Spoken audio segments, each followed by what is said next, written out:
sukaɓe boyi feeti ara ko dorgu feetini ɗum. Sukaɓe boyi hande ala nya woni jufulum. Ɗo dorgu wiyeteɗo kus menen lagine ɗo waɗi masiboji mawɗi. Weewi ko wari ɗo yimɓe ɓe inna ɓe moɗi ɗengal ngal ko tawa ko ɓe yaɓe hen ɗo ɗengal ngal ɓe pooɗa ngal woɓɓe pooɗane ɗon ha ngal yalta woɓɓe pooɗane ɗon ha si ngal moɗi ngal o maaya. Min ko hemɓe mi feli nun ɗo ko njulaɓen e lamɓe ɓen mi anda ɗum ko honton iwde ma si tawi ko na remede kaɗen gesele won ton hare pellet laamu ngun woɓɓe anday fimum tawi kon ɗum iwde ka leyɗe arabe ka wonɓe ka laawi ɓen ɓe anday fimum wonɓe julorde ɗum ɓen moodi wotta julor ko waɗata masibo.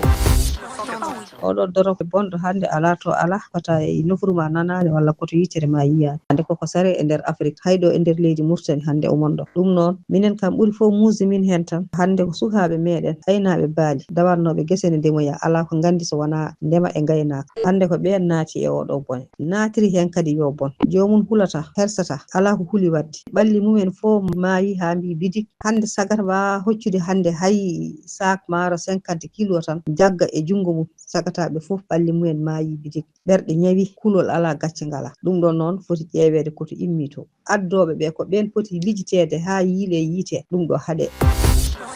enen gandi nden